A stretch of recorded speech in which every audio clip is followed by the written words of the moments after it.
If we talk about adults playing games, we probably think of the bedroom or scheming at work. However, it turns out most of our social interactions are made up of games, at least according to Eric Berne and his book Games People Play. And today we're going to have a look at that. Welcome to the Soft Skill channel. My name is Sebastian Jung, and today I've got another book review for you. Today we're going to look at Games People Play by Eric Berne. Eric Berne was a psychiatrist, and his most important creation is transactional analysis. We'll have a look at that later. In 1964, he published this book, Games People Play. It was intended for a professional audience, but it became a bestseller. It sold millions of copies worldwide. It was on the bestseller list for multiple years. The book consists of 3 parts. In the introduction and the first part, we get some general information about social interactions, about transactional analysis. And in the second part, the biggest part, several games are described in detail. The third part finally provides some information about how we can stop playing games altogether. In this review, I will focus on the actual games, so we will only have a brief look at the first and the third part. However, there might be a separate video about transactional analysis at a later point. So, let's talk about social interactions first. According to Berne, we are driven by important needs here. We have a need for stimuli, so we want something to happen. We also have a need for attention. This doesn't need to be someone hugging me and telling me how great I am. It is sufficient that someone notices I'm there and recognizes me and pays attention to me. And we have a need for structure. What does structure mean in this context? Imagine you're on a date and you are looking at each other and no one knows what to say and there is silence. This would be really uncomfortable. Now imagine you start having some chit-chat. Ever been to Paris? Oh yes, I was to Paris and whatever. This conversation isn't likely to convey any highly important information. However, it structures your time together because both of you clearly know what to do and you have something going on, and that is very comfortable for us. Eric Berne even says every interaction is better than no interaction at all. I'm not sure I agree to this because basically this means someone punching me in the face is better than someone ignoring me, but it's quite clear that for Eric Berne, social interaction plays a major role and that we are driven by important needs here. Berne describes different forms of interaction. I will only talk about 3 since we don't have unlimited time here. The first one is intimacy, which includes sex. And according to Berne, this is the best kind of interaction. It fulfills all of our needs completely. It is great. However, it is difficult. There are outside issues. For example, we have close and intimate relationships only to very few people, and there are inner problems because it's difficult for us to allow for intimacy, and we usually tend to avoid intimacy, and therefore we look for alternatives, and one of those alternatives are pastimes. Pastimes is the kind of chit-chat or small talk I mentioned in the date example. Ever been is a pastime. Another example for a pastime is nowadays. This conversation like, oh, nowadays everything is so bad and it was so great in the old days, except for maybe the world wars and some other things. But yeah, this kind of conversation that appears again and again in similar forums with different participants. Games are a more complex form of social interaction, more complex than pastimes, and we will look at them in detail in a moment. First, let's have a look at transactional analysis. What is a transaction? A transaction is a single unit of social interaction. So let's say person A does or says something and person B reacts to that. This is a single transaction, and we can analyze that. And when we do, one of the most important questions concerns the so-called ego states. According to Eric Berne, each of us has 3 different ego states: parent, adult, and child. If we act out of our adult ego state, we are rational and interested in factual information and objective. If we act out of our parent ego state, we act like our own parents used to act, or like our own parents wanted us to act. Finally, if we act out of our child ego state, we act like we used to when we were children. This doesn't mean that the child ego state is less mature or less valuable than the others. Each ego state is important in its own way. Now, if we analyze a transaction, the important question is, who interacts with whom? Do we have an interaction here of adult with adult, or is it parent with child, for example? And if transactional analysis is referred to nowadays, it tends to be reduced to this question. Is this adult-adult, or is this, for example, parent-child? Transactional analysis is, for example, briefly mentioned in Schulz von Thun's works, and there it is about this question. However, in Berne's work, there are further details. We can go deeper. For example, an important question is, or an important aspect is, that the answer doesn't necessarily come from the ego state that was addressed. Berne gives an example here. A husband asks his wife, "Do you know where my cufflinks are?" This is adult to adult, a request for information. And if it is answered by the wife's adult, the response would be something like, "I don't know," or "Yes, they are wherever." However, imagine an answer like, "You have to take care of your own things, you are not a child anymore." Here, the wife's parent would address the husband's child. And in Berne's model, this is where problems and conflicts arise. If ego states get mixed up and there is a crossed transaction and some chaos, this is where conflicts start.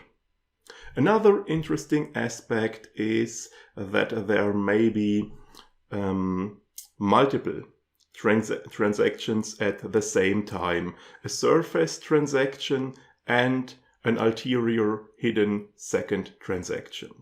Berne gives an example here of a door-to-door salesman who tries to sell something to a housewife. And the salesman says, "This is the best product, however you can't afford it." At first glance, this is adult to adult. He provides information and an appropriate response would be, "Yes, you are correct, so I will take the cheaper one." However, the salesman secretly also addresses the housewife's child in a way like, "Oh, you wanted the best one, don't you? Yeah, but you don't get it. My other customers, they buy the best one, but for you it's too expensive." And he expects the child to oppose to this message and to say, "Oh, I wanted the best one as well. I am just as great as your other customers and I will have the best one." And if he she is successful with this trick, the housewife will end up buying the best product even though it's too expensive for her.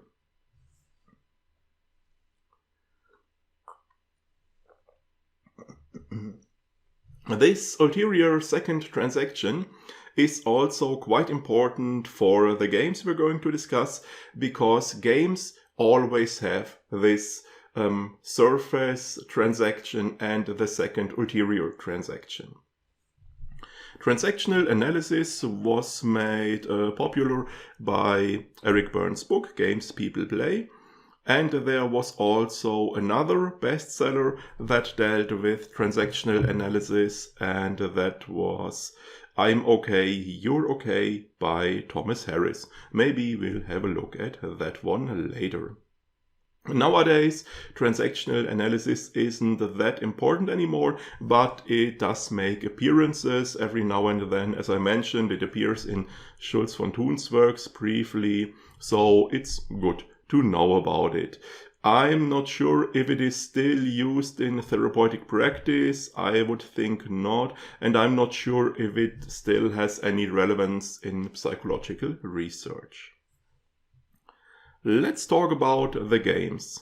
Important hint before we start: if you encounter games or game theory nowadays, most likely it is about mathematical game theory, not Eric Berne's psychological game analysis. Those are entirely different, so keep that in mind.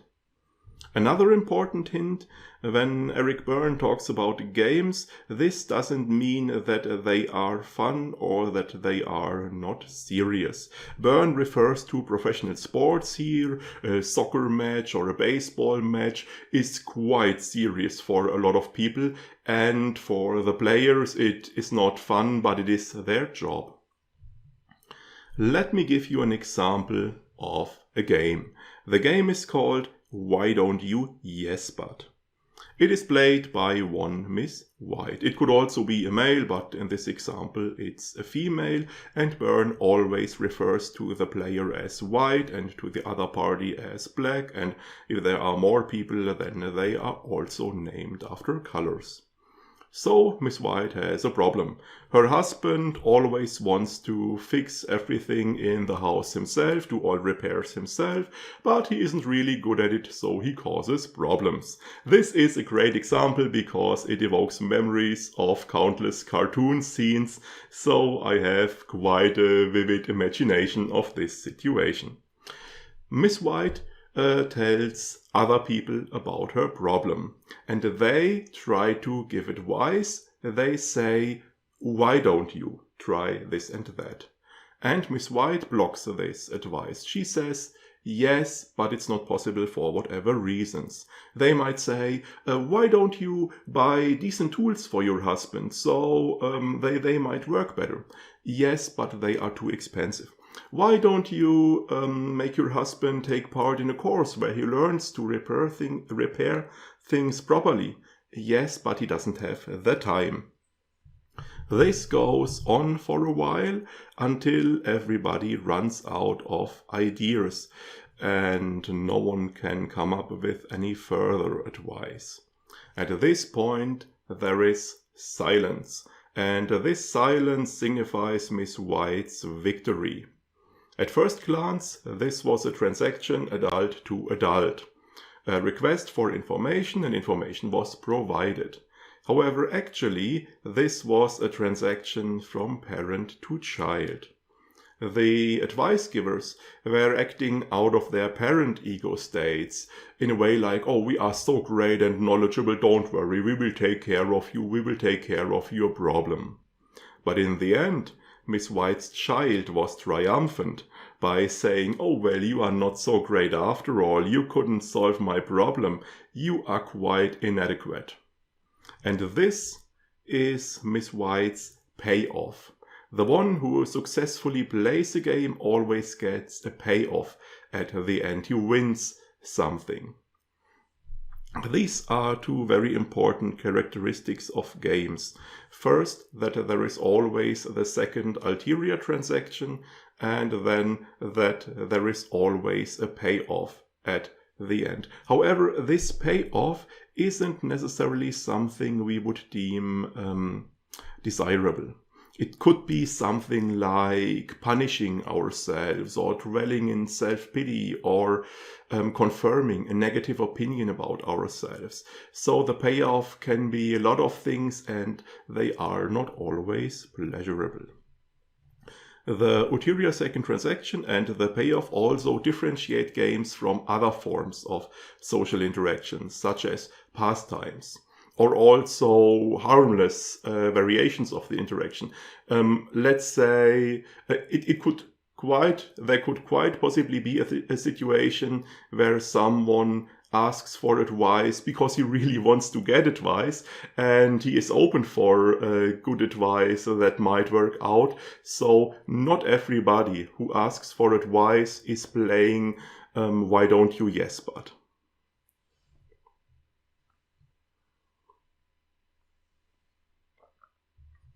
I mentioned that Miss White won the game. Now, this is a bit of a difficult point, because this basically means that the other participants lost, and in this case it didn't end that well for them because they were proven to be inadequate. However, Berne emphasizes that all participants want to play the game, and they all want the game to continue. So this is a point that is a bit difficult to understand for me. Furthermore, people who play certain games, they will willingly switch roles. So, for example, Miss White will play Why Don't You Yes But with other people as well. And very likely she plays it at home with her husband, and there she probably takes on the role of the advice giver, which seems an undesirable role because it loses at the end. But still, people take on all roles in the games they play. There is also a possible situation where people play different games that contemplate each other. Let's say one person plays Now I've Got You, You Son of a Bitch, and the other person plays Kick Me. You can probably imagine in what direction this goes, and those games contemplate each other very well. We learn to play games from our parents. We observe our parents playing games with other people or with each other, and we mimic their behavior, and this way we learn games. This way games are passed on from one generation to the next, and games are present in certain social circles or cultural circles. So even though we don't consciously play those games, we all know how to play the games that are present in our surroundings. Now, game analysis doesn't seem to have been continued after Eric Berne. I couldn't find any further research or development about it after his own works. And nowadays, it doesn't appear to be used anymore, and this doesn't come as a surprise because there are some problems, and we will discover them together.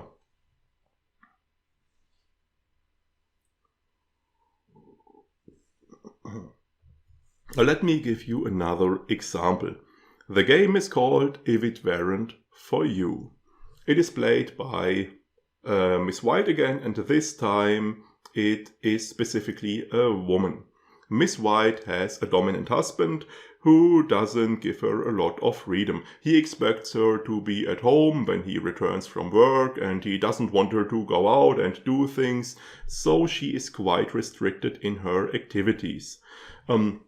So she always says, if it weren't for you, I could go out and do things and experience things. And in the example, she would like to go out and learn to dance.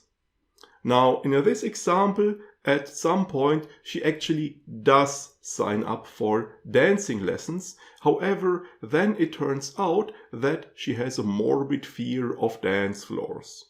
I'm not sure this happens frequently, but well.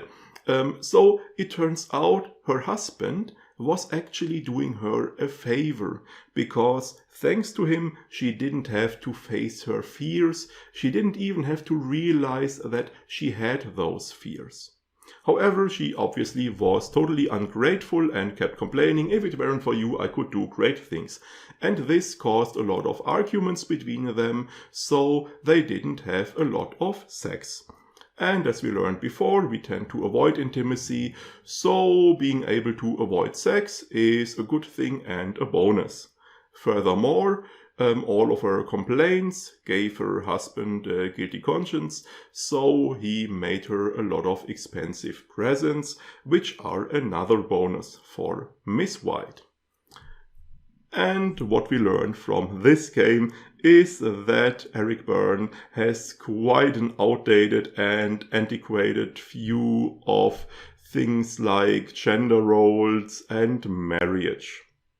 And this is quite dominant throughout the book. This appears frequently. My favorite example is one game. It starts similar way. The wife does all the stupid and weird and strange things. And at some point Berne says, well, but we also have to look at the role the husband plays. Why did he marry that woman? So this really is, you will encounter a lot of strange and weird sections. It is not confined to gender roles and marriage. Homosexuality makes a brief appearance. It is still considered as perversion and illness here. And we have a game that is about finding out other people's dark secrets. And an example for such a dark secret is being not 100% Aryan. So we have a lot of antiquated stuff, and unfortunately these things play a major role in a lot of games. So they are built on a shaky and outdated foundation.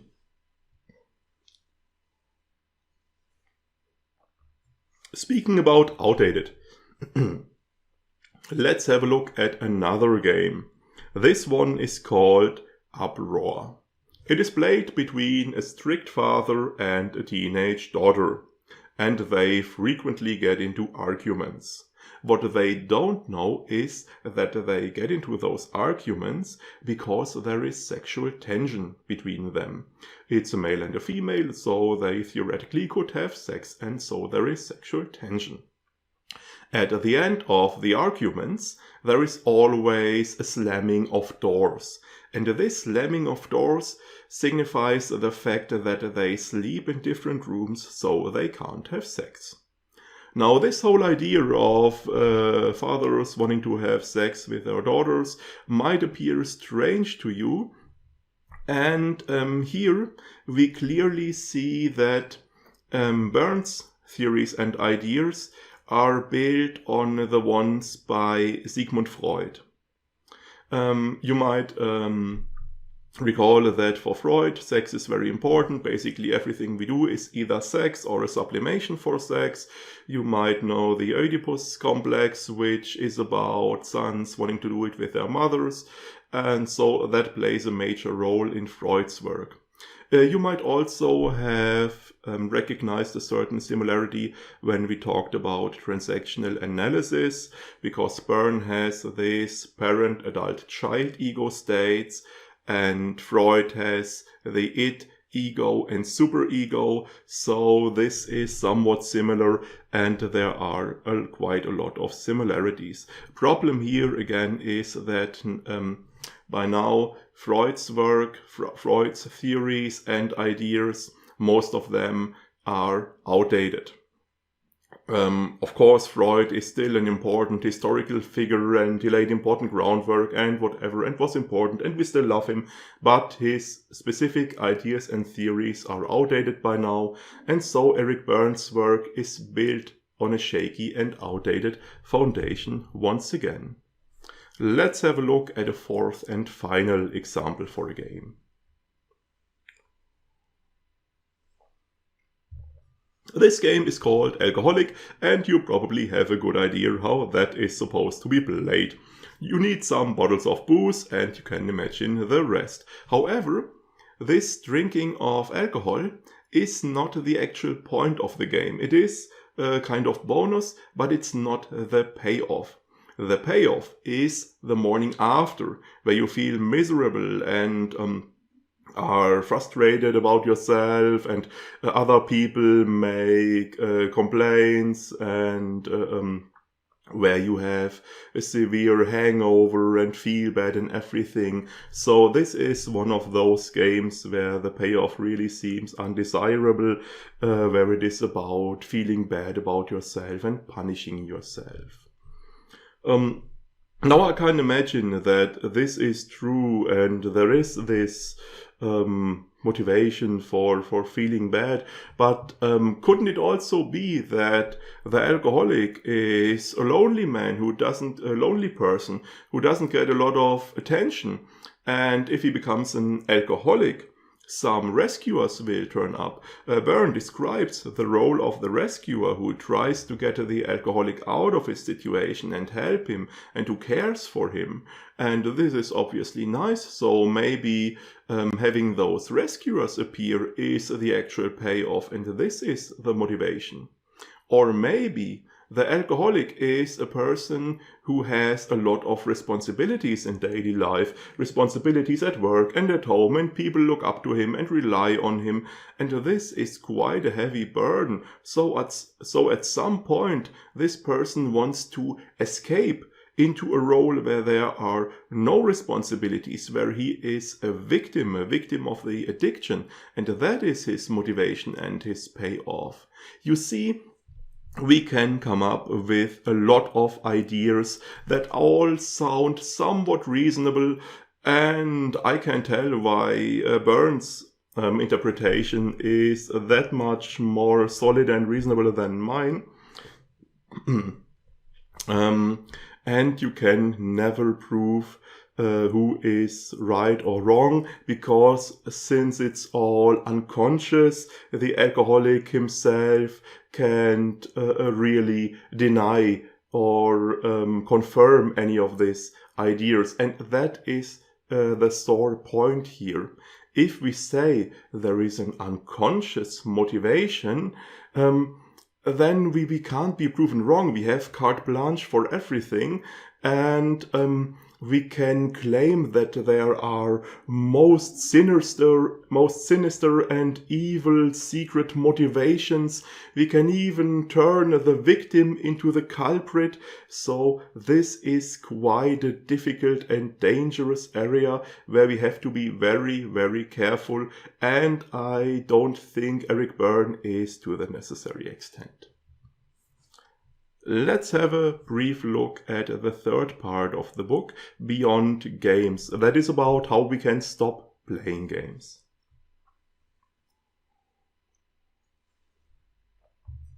Berne says we need to attain autonomy, which allows us to make our own decisions rather than playing the games and following the scripts of the games.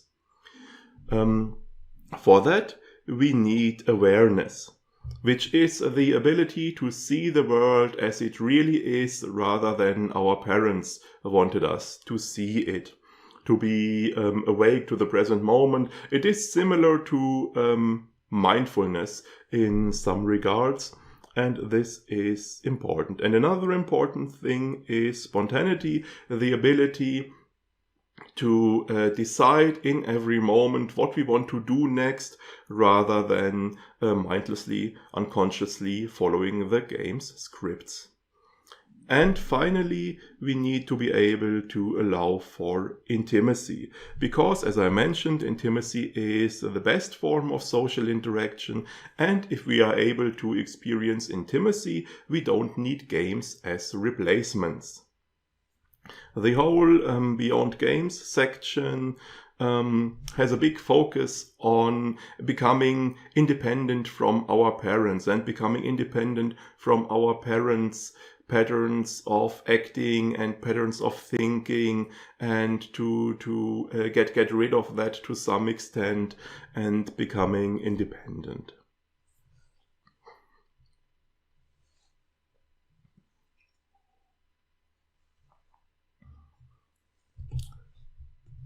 So, what can I say about the book in the end? We get an introduction to transactional analysis by its creator Eric Berne, which is nice because, as I said, it makes brief appearances every here and there nowadays, so it's good to know about it. The games themselves are quite an interesting and fascinating subject, but due to the problems we discussed, this is more of a historical theory that doesn't have any relevance today and that doesn't have any practical use. We could maybe use it as inspiration to question our own ways of acting and maybe see if we have certain patterns of acting that we repeat. It doesn't have to be an entire game, but this is a thing we might want to think about. However, what we certainly should not do is accuse anyone of playing games or of having sinister ulterior motivations. About the book itself, one problem I noticed is that the descriptions of the games are widely different. On the one hand, we have games like Alcoholic. There we have a detailed explanation of the game script, of the steps of the game. We have a description of the roles the participants of the game take on. We have a description of variations of the game. At the end, we have an analysis section, which is kind of a fact sheet with some facts about the game, so we get a lot of detailed information. On the other hand, we have games like Blemish. This is the one about finding out other people's dark secrets. There, we don't even get to know how the game actually works. I can't tell if the game is about discovering those dark secrets or exploiting dark secrets that you already know. We don't get to know what the payoff of the game is. There are no descriptions of roles or anything. There is no analysis section, so we don't get the fact sheet. And it really seems vague and incomplete, and we can't really tell what the game is about. And yeah, the other games are somewhere in between. So it is a mix of better and worse sections and descriptions. And there is some chaos in regard to the names. As you've noticed, Berne gives nice and fun names to all his games, like Why Don't You Yes But, or No I've Got You, You Son of a Bitch.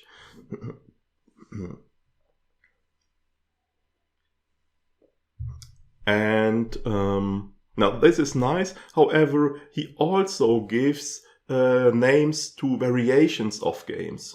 And the pastimes we discussed, they also have names. So there are a lot of names, and he mentions them frequently. So in the description of one game, several other games are mentioned, most of which have not yet been discussed at this point, some of which are never discussed in detail.